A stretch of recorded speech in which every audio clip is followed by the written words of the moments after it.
The summer of 2026 in River City was relentlessly hot and oppressively humid. Rain had been lashing down for 3 straight hours, turning the roads of Majestic Mansion into winding streams. This was one of River City's most prestigious neighborhoods, nestled against a hill, bordering a lake, offering tranquility in the middle of chaos. Vivian Sue walked through the downpour in a pair of stiletto heels, clutching a canvas tote bag whose edges had frayed from years of washing. Her umbrella kept flipping inside out, and cold rainwater trickled down her ankles, seeping into her shoes with a clammy chill. She pushed open the heavy steel door of the Zhou residence. The warmth inside hit her first, followed by the cloying scent of expensive car perfume diffusing through the living room. The chandelier blazed overhead, a crystal monstrosity worth tens of thousands, casting a gilded glow across every piece of Italian leather furniture. Margaret Zhou, Vivian's mother-in-law, was sunk deep into the sofa, wearing a dark crimson silk robe, her hair perfectly permed. Beside her sat her daughter, Jessica Wang, the apple of Margaret's eye. They were huddled together, flipping through a high-end luxury catalog for the upcoming season. Hearing the rustle at the entrance, Margaret didn't bother lifting her gaze. She merely snorted, her shrill voice cutting through the spacious living room. Finally decided to show up. Look at the time. Jason has been out there killing himself for this family, running around, entertaining clients, and you, a low-level admin clerk, somehow managed to work late every single night. Anyone would think you're the CEO of some multinational corporation. Too busy for us, are you? Jessica tossed a handful of sunflower seeds into her mouth and spat the shells onto the polished marble floor. She tilted her head, eyeing Vivian's scuffed black heels with undisguised disdain. Then her gaze landed on the frayed canvas tote. "Mom, don't be so hard on her," Jessica said with a sneer. "Sister-in-law is obviously very dedicated." But speaking of dedication, Vivian, Mom's 60th birthday party is next week. Jason told me he's invited a bunch of retired government officials and his company's top brass. Don't tell me you're planning to show up in that thrift store outfit and that ugly bag. People will think we're abusing you. They'll wonder why the Zhou family can't even buy you a decent purse. Vivian stood on the doormat, swapping her wet heels for slippers. Her head was bowed slightly, damp strands of hair plastered to her cheeks. She looked exactly the way they expected her to look, bedraggled, beaten down. Instead of firing back as she usually would have, Vivian smiled meekly, almost apologetically.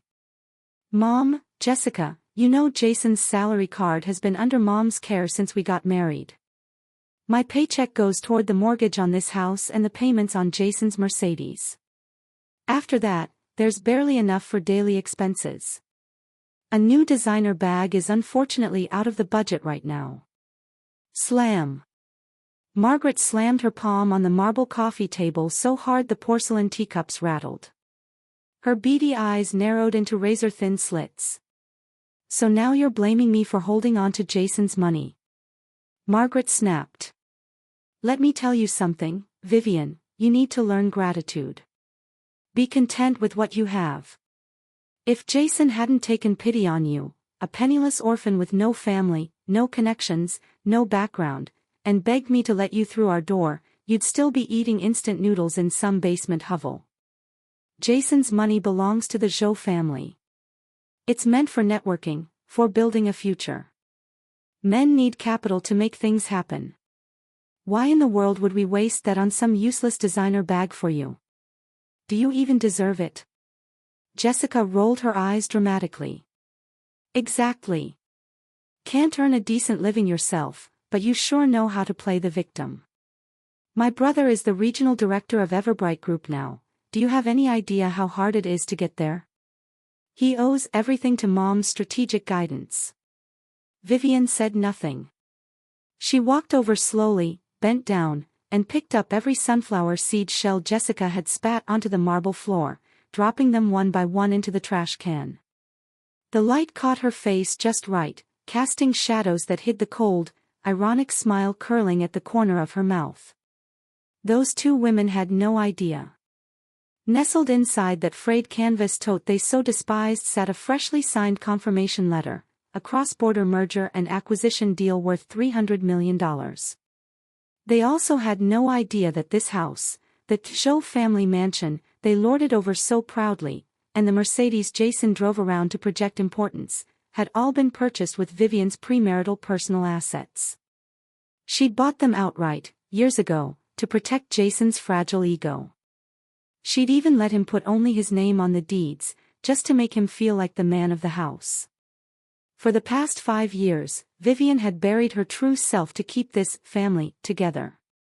She'd vanished from River City's financial circles, playing the role of a mousy admin clerk scraping by on a piddling salary. Because she'd once believed that this was what love looked like, modest, unassuming, real. "Mom, is Jason coming home for dinner tonight?"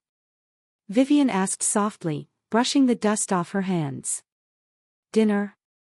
You think Jason has nothing better to do than sit around like you?" Jessica lifted her chin, preening like a hen that had just laid an egg. "My brother is having dinner tonight with the CFO of Everbright Group's headquarters. That's a conglomerate with tens of billions in assets, a core subsidiary of a global financial giant. Jason says if he can just get on the CFO's good side, he'll be promoted to Deputy General Manager of the regional branch by the end of this year. So let me warn you, Vivian, don't bother him with your petty little problems. Don't let your small-minded thinking sabotage his bright future." Everbright Group. Vivian raised an eyebrow, repeating the name slowly. "Never heard of it, have you?" Margaret snorted. "Of course not. A girl at your level wouldn't even know where to apply." Vivian's lips curved into a knowing smile. "Actually, I've heard of it. It's quite famous." What she didn't say was that at 3 o'clock that very afternoon, just hours ago, Everbright Group, plagued by cash flow problems and internal restructuring, had been fully acquired in a hostile takeover by her own firm, Soar Capital. The sole, undisputed owner of Everbright Group now was Vivian Su, the low-level admin clerk they were verbally eviscerating in their living room. And that headquarters CFO, Jason, was so desperate to impress tonight. He'd spent 3 hours in Vivian's office earlier that day, sweating through his shirt as he presented his quarterly report, and had been chewed out for a minor discrepancy until his face went pale. "I'm going upstairs to wash up, Mom. You should get some rest too." Vivian nodded obediently and turned toward the staircase. The moment her back was turned, every trace of submission vanished from her eyes. In their place was the cold, calculating precision of a top-tier investment banker, the kind who moved billions without blinking. The game was already in motion. The Zhou family didn't even realize they were sitting across from the dealer. 1:45 a.m. The bedroom door burst open. The stench of cheap perfume, hard liquor, and stale cigarette smoke flooded the room, overpowering the faint jasmine scent that had been there moments before. Jason Zhou stumbled in.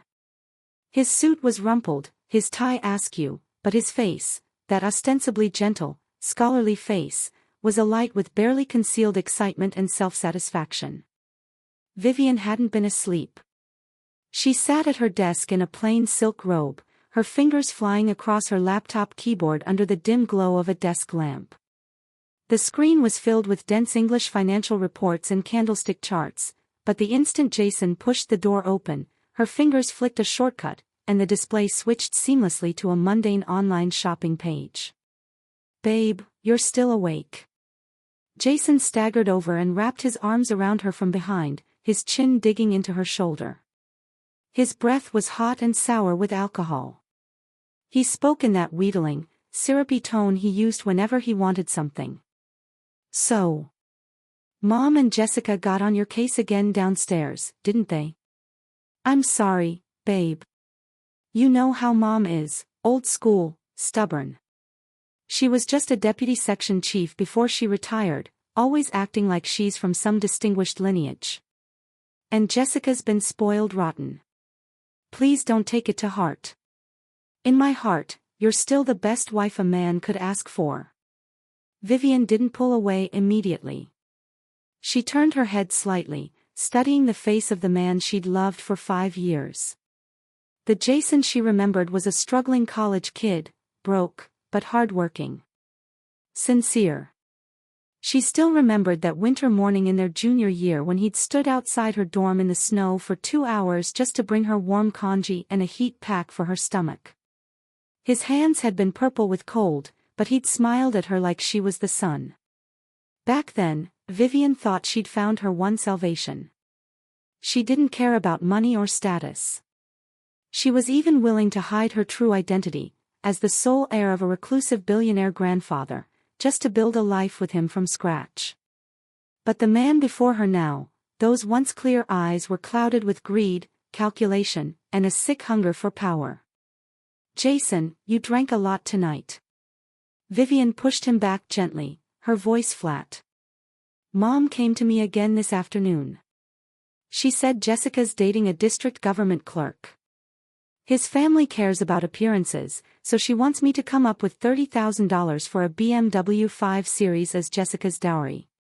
Jason's eyes flickered. He sat down on the edge of the bed, rubbing his temples, letting out a long, theatrical sigh.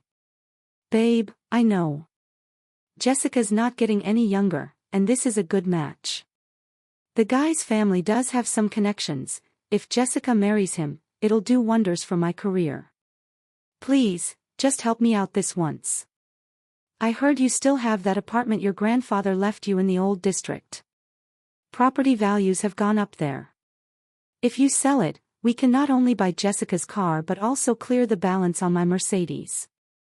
And once I make deputy general manager at the end of the year, I promise I'll make it up to you 10 times over. I'll buy you a big house, a car with your name on it, I swear." Vivian's hand, hidden inside her robe, clenched into a fist. Her nails dug deep into her palm. The pain cleared her head like a cold slap. That apartment in the old district, barely 50 square meters, was the last thing her grandfather had left her. On his deathbed, he'd held her hand and whispered, "This is your emergency exit, little Vivian. Always keep it." Jason knew the story. He'd even stood by her grandfather's hospital bed and sworn on his life, that he would never, ever touch that apartment. And now he wanted her to sell it. For his sister's car. For his social standing. What if I said no? Vivian turned to face him, her voice barely above a whisper. The temperature in the room dropped instantly. Jason's mask of affection crumbled. His face hardened. "No. Vivian, you can't be selfish. Think bigger picture. When we got married, you had nothing, no family to speak of, no dowry, no support. The Zhou family took you in and gave you a home. Now the Zhou family needs a small sacrifice from you, and you're quibbling over some old apartment. You say you love me, you say you support my career, was that all talk? I'm so disappointed in you." With that, he yanked the covers over himself, still in his suit, and was snoring within minutes. Vivian stood in the dim light, looking at the back of the man she'd married. A low laugh escaped her throat. It wasn't a sad laugh. It was hollow. Self-mocking. 5 years of struggle. 5 years of quiet sacrifice. And in their eyes, she was just a nothing orphan clinging to a wealthy family. Her humility hadn't earned their respect, it had only convinced them they could squeeze her dry. The next morning, the rain finally let up. Vivian had to make a quick stop back at Majestic Mansion to retrieve an urgent acquisition file she'd left in the study. She parked and let herself in, her hand on the door, then froze. Voices carried from the living room. "Jason, tell Mom honestly, once you make deputy general manager at the end of this year, are you really going to divorce that albatross?" Margaret's voice was eager, almost giddy. "Mom, keep your voice down. Walls have ears." Jason's voice came through clear and low. Every word landed like a knife. "What am I supposed to do, stay married to her forever? Vivian's useless to me now. Her salary and her little pension can't keep up with the lifestyle I'll need once I'm in the executive tier. Besides, now that Everbright Group's been bought by that mysterious conglomerate, the new chairman has a daughter. She's looking for a personal assistant at our branch. Vivian heard the smug calculation in his voice. I've already got someone at headquarters digging for intel. The daughter's still unmarried. Once I cut ties with Vivian, clean break, no assets, I can use my position to get close to her. Marry her, and the Zhou family finally makes the leap. Real money. Real class. Yes. Exactly. That's my brilliant son. Margaret was practically clapping. That Vivian, 5 years in this house and not a single child. Moping around with that cold face like she's some kind of queen. She's bad luck, I tell you. From the other side, Jessica chimed in, brother, you're a genius. Once you're the son-in-law of a billionaire, don't forget your sister. You have to get me a director or VP job at headquarters. Let those gossiping housewives look down on me now. Don't worry, Jason chuckled. I've got it all figured out. This house. She may have paid for it, but the deed says Jason Zhou. The Mercedes. Same. I'll sweet-talk her into selling that grandfather apartment first, get the cash. Then legally, I've got all the leverage. When we divorce, she walks away with nothing. Out of River City, out of my life. Vivian stood frozen in the shadows of the foyer. She wasn't angry. She was revolted. Like a snake had slithered across her skin. 5 years. For 5 years, she'd hidden her true identity as the founding partner of Soar Capital, worth billions, just to protect his fragile male pride. She'd secretly replaced his mother's cheap medicinal tea with wild ginseng and bird's nest powder imported from the mountains of Tibet, thousands of dollars an ounce, and slipped it into Margaret's morning brew. And what did she get in return? A family-wide conspiracy to strip her bare and throw her out. The irony, the absurd, grotesque irony, was that the chairman's daughter, Jason, was so desperate to marry. Was Vivian herself. Soar Capital was hers. Everbright Group was hers, she'd ordered the acquisition just yesterday. She was the sole, supreme decision-maker at Everbright. She didn't have a daughter. Jason Zhou, the man who believed he was climbing the social ladder, was literally trying to use the company she owned to fund the betrayal of the woman who'd bought it. Vivian closed her eyes and breathed in deep. When she opened them again, every trace of warmth, compromise, and love had been extinguished.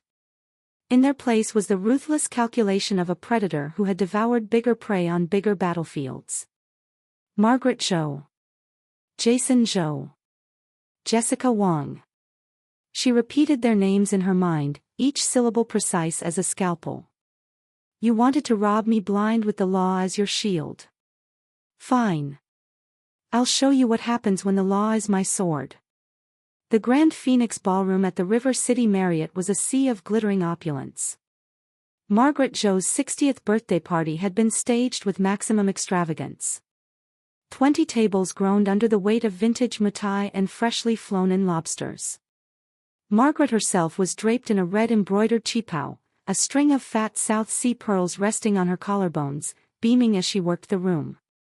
Margaret, you've hit the jackpot, gushed a retired colleague, clutching her arm with envy.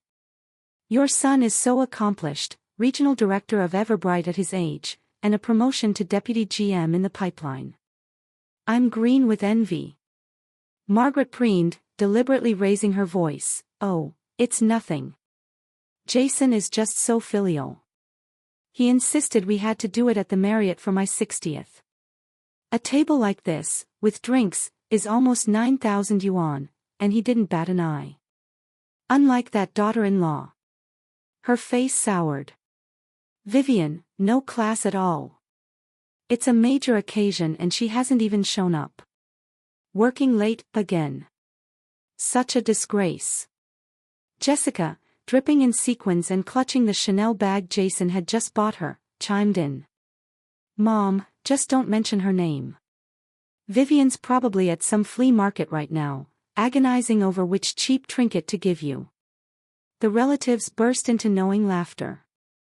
And then the ballroom doors swung open. Vivian walked in. Among the silk gowns and tailored suits, she stood out like a frayed thread on silk. She wore the same faded business jacket she'd been wearing for 2 years, the same scuffed flats. And to top it off, she was still clutching that stained blue canvas tote. The ballroom fell silent, then buzzed with whispers. Oh, sister-in-law finally made it. Jessica minced over on her stilettos, deliberately pitching her voice to Carrie. I see you decided to come dressed as a janitor for Mom's 60th. And where's your gift? You're not showing up empty-handed, are you? Jason's face was thunderous. He'd invited several key business partners today, and Vivian's appearance was making him look like a beggar in his own house. He stalked over and grabbed her arm, hissing under his breath, Vivian, are you trying to humiliate me? I sent you 3,000 yuan yesterday to buy Mom a gold bangle. Where is it? Where's the money? Did you just ignore me? Vivian looked up at him with wounded eyes, her lower lip trembling slightly. Jason, that money you sent, Mom took it yesterday afternoon as soon as it came in. She said Jessica had her eye on a limited edition Chanel bag and needed the final 3,000 to cover it. She transferred it straight out of my phone. Right now. I don't even have bus fare. I had to borrow from a coworker. I couldn't afford a bangle. The relatives nearby exchanged loaded glances. Taking the money meant for a mother-in-law's birthday gift to buy the daughter a designer purse, that was a new low, even for them. Margaret saw the tide turning and slammed the table. Vivian. How dare you spread lies about me? Do you think the Zhou family would stoop to stealing 3,000 yuan from you? You come in here playing the victim, you're the one who's out to ruin this party. That fat bag you're clutching, what's inside? We just had over 100,000 in cash gifts at the registration desk, and now we're short 10,000. I bet you've got it stuffed inside that hobo bag. The accusation was shameless. And brilliant. If she could pin a theft on Vivian, not only would the attention shift away from Margaret's own greed, but she could also justify throwing Vivian out and make sure she left with a criminal record. Mom, that's not true. There's nothing but personal papers in here. Vivian stumbled backward, clutching the canvas tote to her chest, her body trembling. Her performance was Oscar-worthy. Jessica and Margaret leaped on it like sharks scenting blood. Prove it. Let us check your bag. Jessica lunged forward, grabbing at the tote. Everyone look. She's hiding something. Why else would she be so defensive? Give it back. Please, stop. Vivian tried to pull away, and, accidentally, let go. Jason watched, saying nothing. If the whole room saw her disgraced as a thief, divorce and financial settlement would be a cakewalk. The moral and legal high ground would belong entirely to the Zhou family. Rip it open. Margaret shrieked from behind. Let's see exactly how much of our money this thief has stolen. Rip. Jessica tore the cheap zipper clean off and appended the bag with a theatrical flourish.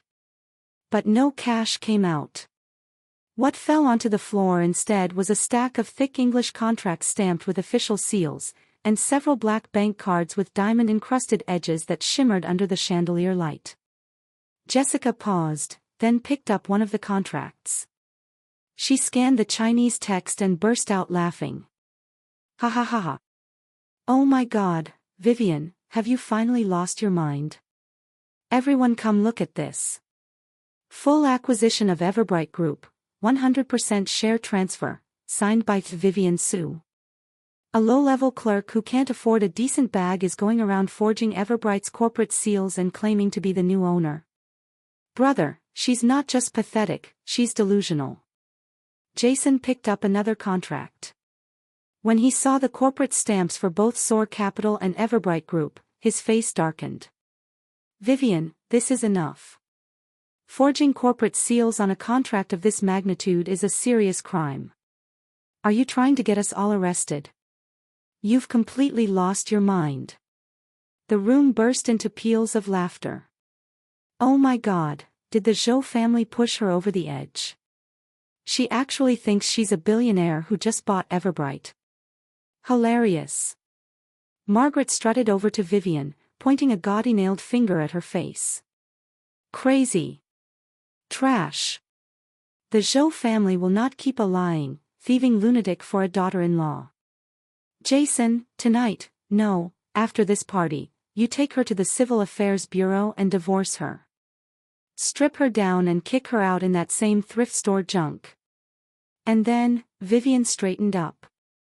The fear, the trembling, the hurt, all of it vanished in a heartbeat, like a mask ripped off. She brushed a fleck of dust from her jacket with studied nonchalance. Her lips curved into a smile, but there was nothing meek about it. Her eyes blazed with the unyielding authority of a woman who had stared down the world's most ruthless financiers and never blinked. Jason. Her voice was quiet, but it cut through the laughter like a blade. Are you sure you want me to leave? The room went absolutely dead. Jason flinched involuntarily. Something about that voice, that look, made his gut clench. But his pride was already in the spotlight. He couldn't back down. Vivian, stop the theatrics. Apologize to my mother on your knees right now, and start drafting the divorce papers. Bam! The double doors at the far end of the ballroom exploded inward. In marched a phalanx of black-suited bodyguards, all wearing Bluetooth earpieces, radiating menace. Behind them came 4 sharply dressed lawyers carrying briefcases. At their head was attorney David Zhang, River City's most expensive, most unbeaten litigation specialist, flanked by 2 notaries from the city's public notary office. And bringing up the rear, mopping his forehead with a handkerchief and looking like a man running late for his own funeral, was none other than General Manager Yu, the top executive of Everbright's River City branch. Jason's eyes lit up. His boss was here. This must be a power play, the brass showing up to put his family on the map. He scurried forward, all smiles and deference. General Manager Yu. What an honor. You should have told me you were coming, I'd have met you at the door. Please, come sit at the head table. You walked straight past him. Didn't even glance at him. He physically pushed Jason's face aside. In front of 200 stunned guests, you, a man worth hundreds of millions, who commanded respect in every boardroom in River City, came to a dead halt in front of Vivian. Then his knees buckled. He bent at a 90-degree angle, his voice cracking with terror. Chairman Su.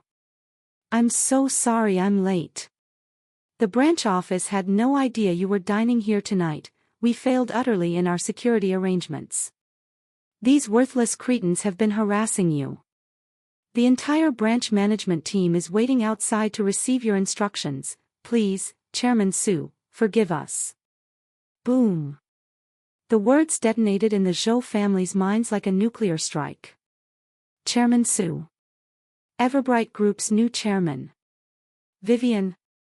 Margaret's accusing finger hung frozen in midair, her jaw slack. Jessica's Chanel bag slipped from her fingers and hit the floor with a clatter of spilled powder.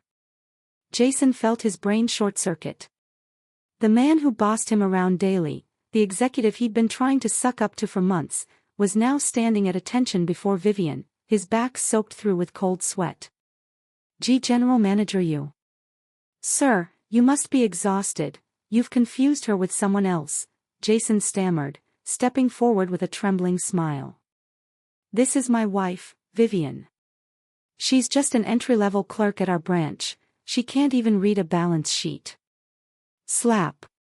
The crack of the blow echoed through the entire ballroom.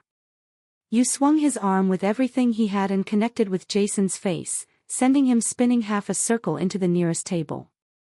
Glasses shattered. Ice scattered. People screamed. Shut your mouth, you worthless, blind idiot. Yu was shaking with rage, jabbing a finger at Jason's nose. Your wife. You absolute fool, standing before you is the founder of SOAR Capital, the woman who signed the order to acquire Everbright Group 3 days ago, Chairman Vivian Su. How dare you make her kneel? How dare you accuse her of theft? Are you trying to destroy not just yourself, but every single person in this branch? The confirmation hit the ballroom like a tsunami. The woman they'd mocked for 5 years. The orphan they'd treated like a servant. The low-class clerk they'd sucked dry and planned to discard. She was the $100 billion billionaire pulling the strings behind the city's biggest corporate takeover. No. No. That's impossible. Jessica collapsed to the floor, screeching at the top of her lungs. If she's that rich, why would she wear $200 clothes? Why wouldn't she buy me a $30,000 BMW? She's a fraud, General Manager Yu, she's tricked you. Attorney Zhang stepped forward, adjusting his gold-rimmed glasses. Jessica Wang, allow me to correct your ignorance. That jacket Chairman Su is wearing is an unreleased bespoke piece from Loro Piana, hand-stitched, logo-free, and priced at approximately 168,000 yuan. As for why she didn't buy you a car, Chairman Su has no legal obligation to support a spoiled, entitled sister-in-law with no actual relationship to her. He pulled a file stamped with the seal of the Economic Crimes Division and directed his next words at the ashen-faced Jason. Mr. Jason Zhou. During your tenure as regional director of Everbright's River City branch, you accepted substantial bribes from suppliers and inflated procurement budgets. Our preliminary audit has identified approximately 1.2 million yuan in illicit gains. 1 hour ago, Everbright's legal department formally submitted all evidence to the Economic Investigation Bureau, and charges have been officially filed. Jason's eyes bulged at the numbers. He dropped to his knees, crawling toward Vivian. Vivian. Vivian, I'm so sorry. I was confused, I was trying so hard to make you proud that I lost my way. I'm your husband, please, for the sake of 5 years together, have them drop the charges, ask the general manager to withdraw the complaint, I'm begging you. Husband. Vivian gazed down at him without a flicker of warmth. Jason, just last night, you were scheming with your mother about how to leave me with nothing. About how to steal my grandfather's apartment. About how you'd marry the chairman's daughter of Everbright to vault the Zhou family to the top.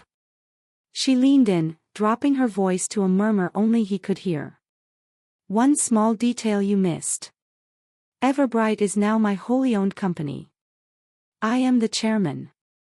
I'm not married, and I don't have a daughter. The billion-dollar heiress you were so desperate to marry was me. And you threw her away with your own hands. Jason's face went slack. The realization hit him like a freight train. Everything he'd schemed for, every betrayal he'd plotted, was aimed at the very woman who could have given him everything. He'd set the golden throne on fire and handcuffed himself to the ashes. Margaret saw her son on his knees and finally understood, the game was over. Her arrogance curdled into panic. She tried to grab Vivian's shoe. Vivian. Chairman Su. Vivian, you can't be so cruel. Jason was wrong, yes, but he did it for the family. You can't let them take him to prison. And this house, the deed says Jason's name, it's our family legacy. Your family legacy. Vivian stepped back, and her bodyguards immediately formed a wall between them. Attorney Zhang, please proceed. Zhang produced 2 more documents and addressed the room. Here are 2 official records. First, a notarized property holding agreement from 5 years ago, clearly stating that due to Mr. Zhou's poor credit, he served merely as Vivian Su's nominee for both the Majestic Mansion property and the Mercedes, with all purchase funds, taxes, and fees traceable directly to Chairman Su's private overseas accounts. The notaries present today will formally dissolve that nominee arrangement and return all assets to their rightful owner. He pointed to the doors. Second, because the 1.2 million yuan in bribes has been traced directly to Margaret Zhou's personal spending and Jessica Wang's luxury consumption, the court has issued a pre-litigation freeze on all assets held by Jason Zhou, including the nominated property, vehicle, and all bank accounts. Effective immediately. Zhang's words sliced through Margaret's last shred of hope. To be clear, this house, that car, and every cent you have, are frozen as of this moment.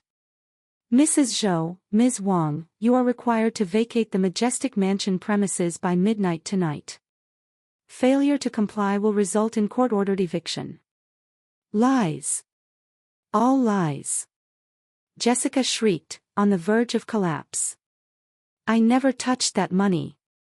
The bags were bought with my brother's allowance. The authorities will verify that. Vivian's voice was cool, detached. Also, Jessica, you used my ID copy to take out a fraudulent online loan of 500,000 yuan 3 months ago. You thought I didn't notice. The loan company and the bank filed suit against you this afternoon, and I submitted a formal objection to the court. That debt is entirely yours to bear, personally and criminally. 500,000 yuan in debt. Eviction from the mansion. Criminal charges. Jessica's eyes rolled back, and she collapsed in a dead faint.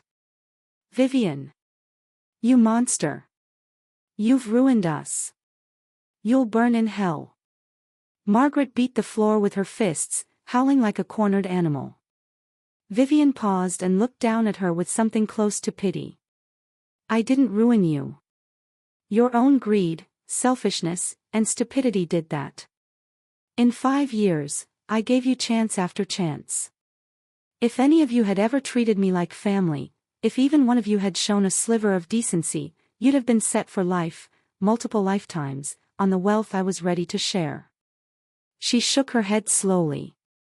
But you chose betrayal. You mistook kindness for weakness. You took humility for incompetence. So now I'm using your own rules to end you. She bent down and whispered one last secret, this one for Margaret alone. One more thing, Mom. The reason I never had children wasn't because I couldn't. Jason was diagnosed with severe infertility before our wedding. I forged the medical report to protect his fragile ego, and I endured your abuse for 5 years without a word. You can ask your precious son. He knows. Margaret's head snapped toward Jason. He squeezed his eyes shut, tears streaming, refusing to meet her gaze. It was true. No, Jason, tell me it's not true. Margaret grabbed his collar. He didn't speak. He just cried. Chairman Su, the investigators have arrived, Zhang murmured. Outside, sirens wailed, growing louder by the second. Moments later, uniformed officers pushed through the crowd, displaying an arrest warrant. Jason Zhou, you are under arrest on charges of embezzlement and commercial bribery. You will come with us. The handcuffs clicked shut. Jason stared at Vivian's back as they led him away. She didn't look back.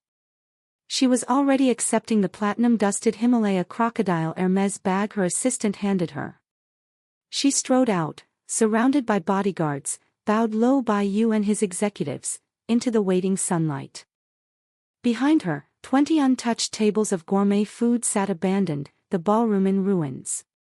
Margaret sat on the cold marble floor, watching her son be taken, her daughter unconscious, a foreclosure notice pressed into her hand by the bailiff. The karma that had been 5 years in the making had finally arrived. And Vivian Su's empire was just beginning to rise. River City Detention Center. The air here tasted of industrial disinfectant.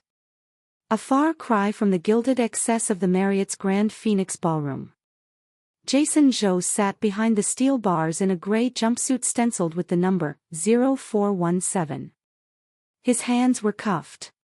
His once meticulously styled hair had been buzzed to the scalp. His face was the color of week-old lard, sunken cheeks shadowed with beard stubble. He looked 20 years older. When the door of the visitation room clanged open, his eyes sparked with desperate hope. Vivian.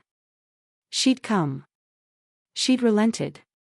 She was here to withdraw the charges. But it wasn't Vivian. It was Attorney Zhang, immaculate in bespoke tailoring, his expression as warm as a glacier. Mr. Zhou. I'm here on behalf of Chairman Su. He placed a leather case on the table, took a seat, and slid several documents through the gap in the barrier. Chairman Su is currently presenting a joint strategy announcement merging SOAR Capital and Everbright Group at a global press conference. She has no time, and no desire, to meet with a convicted felon. I have been authorized to handle all outstanding divorce and criminal restitution matters. Jason grabbed the papers with shaking hands, his cuffs clanking against the metal grating. She won't come. She has to come. His voice was a ragged sob. Tell Vivian I was framed. I didn't take all that money, the deputy GM took half. And my mom and sister spent the rest. Why am I the only one going down? I'm her husband. How can she be so heartless? Zhang laughed, a cold, brittle sound. Mr. Zhou, you're still deflecting blame. Typical. Under the criminal law of the People's Republic of China, Articles 163 and 271, your bank records, supplier transfers, and personally signed false procurement contracts constitute a complete chain of evidence. Who spent the money afterward is irrelevant to your guilt. He tapped the documents sharply. Chairman Su will not withdraw her complaint. She has petitioned for full criminal restitution. Without your full repayment of misappropriated funds, Everbright's legal department will issue no letter of leniency. Based on the amounts involved, your minimum sentence is 7 years. With the added charges of fraud and concealment of marital assets, you should prepare yourself for at least a decade behind bars. 10 years. Jason slumped sideways, nearly falling off his chair. 10 years. He'd be nearly 50 when he got out. His life, his career, his pretensions of being an elite, all gone. No, this can't be, he clawed at the bars, drawing blood. Please, tell Vivian I'm sorry.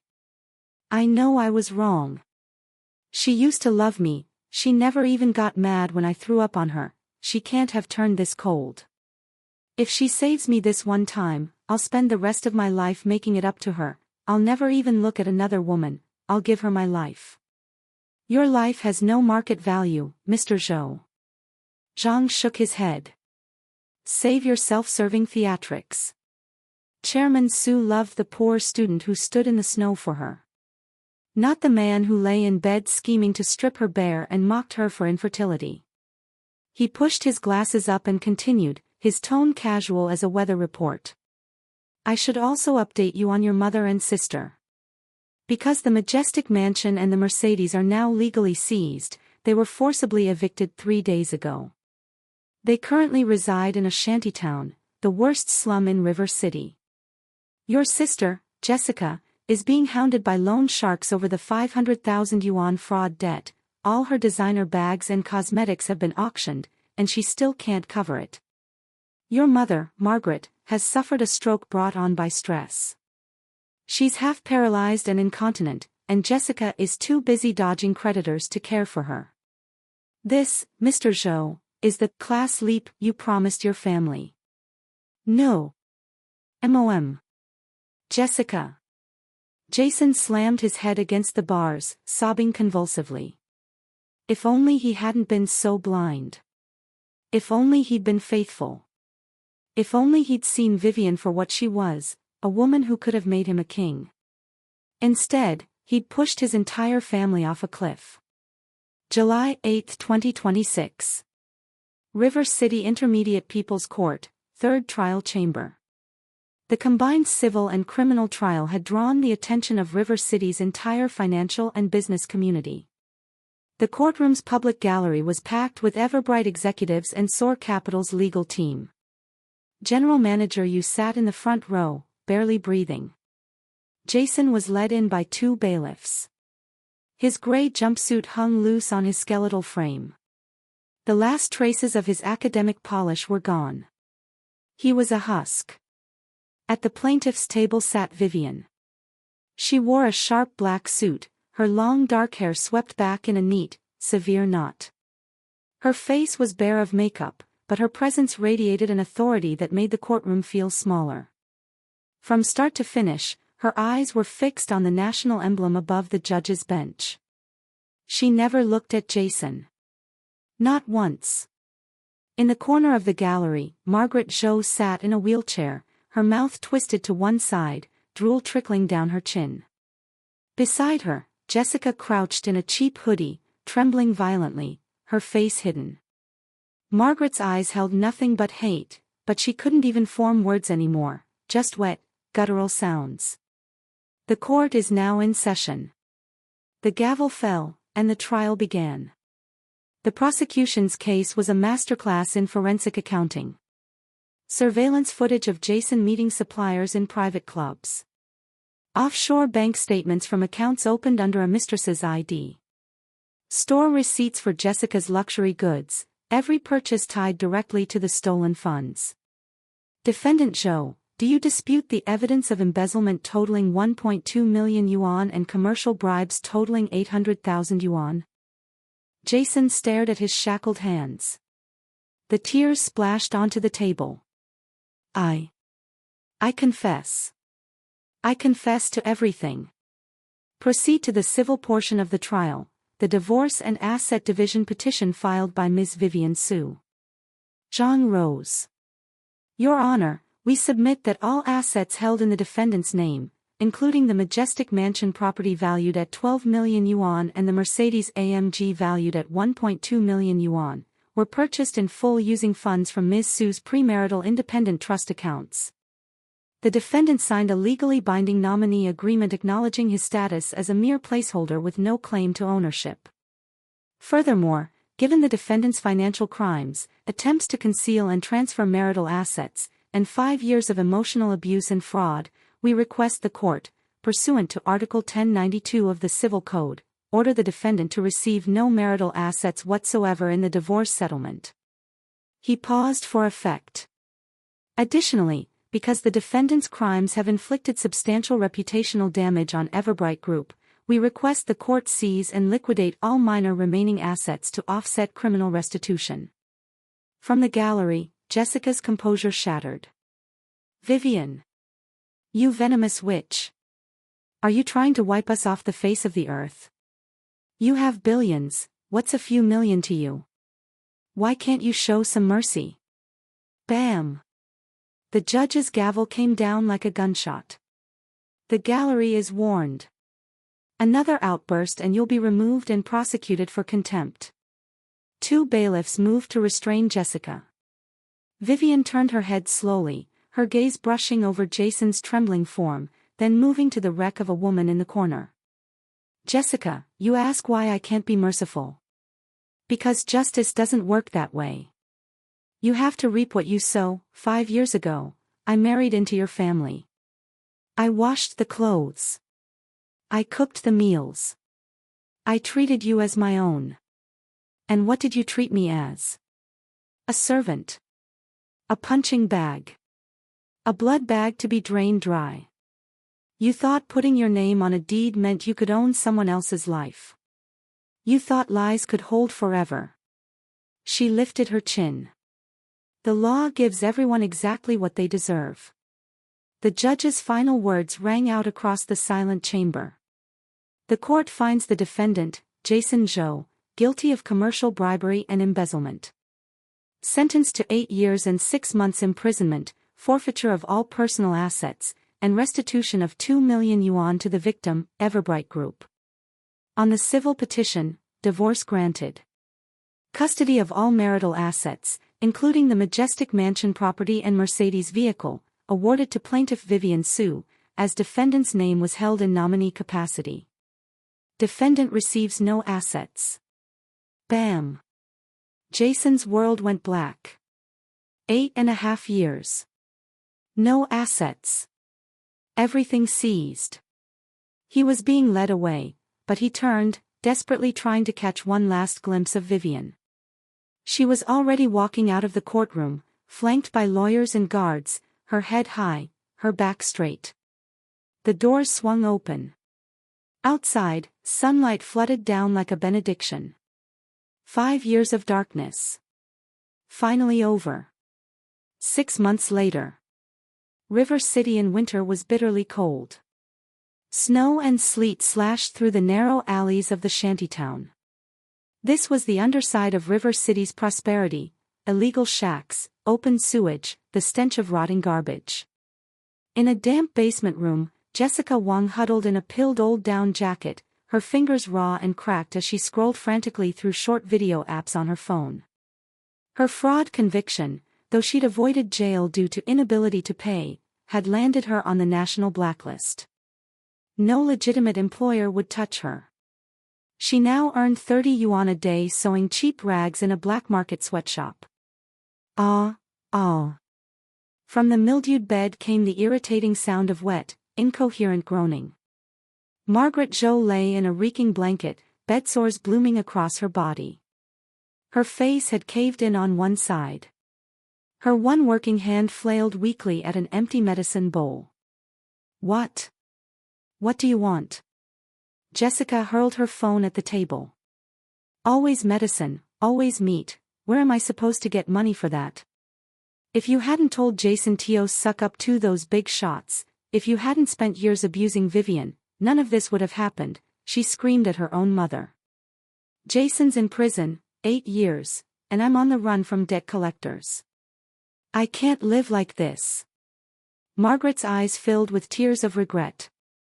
She could only sob. If only. If only she'd been decent. If only she'd seen how much Vivian gave her: bird's nest, ginseng, kindness. Now all she had were cheap herbal packets that made her stomach burn. But there were no do-overs. Jessica stormed out to empty the trash. And then she stopped dead. At the mouth of the alley, 3 black Rolls-Royce Phantoms had pulled up. Against the squalor of the shantytown, they looked like spacecraft. Residents swarmed, pointing, whispering. Jessica gaped. A uniformed foreign chauffeur opened the rear door. And Vivian Su stepped out. She wore a white cashmere coat, an Hermes scarf at her neck, oversized sunglasses over her eyes. Her skin gleamed porcelain white. Her presence radiated the absolute authority of someone who had just completed a reverse acquisition of a European investment bank and landed on the Forbes Global Wealth list. She was here for a routine site visit, the new commercial district project that would replace this shantytown starting tomorrow. Vivian. Jessica's voice broke out involuntarily. Vivian heard the voice. She paused. Turned. Slowly removed her sunglasses. Her dark, calm, depthless eyes met Jessica's across the frozen slush. Jessica stared at the woman who'd been her sister-in-law, standing in the shadows, clutching a trash bucket, her hands covered in sores. The shame was like drowning. Vivian's gaze lingered for less than a second. The Zhou family, they weren't even worth her attention now. Just a single mote of dust on the long road of her life. Chairman Su, the demolition begins tomorrow. The High Hope project breaks ground next month, you murmured beside her. Proceed as planned. Her voice was calm. Final. She settled her sunglasses back into place, turned, and slid into the back of the Rolls-Royce. The doors closed on the cold and the filth. The 3 Phantoms purred to life and rolled smoothly toward the gleaming skyline of River City's financial district. Toward sunlight, toward empire. Jessica collapsed into the snow, sobbing. The shantytown would be razed tomorrow. And because all their remaining assets were frozen, there would be no compensation. No relocation. Nothing. They'd be on the streets by nightfall. The Zhou family's dream was dead. And Vivian Su's legend had only just begun to dawn.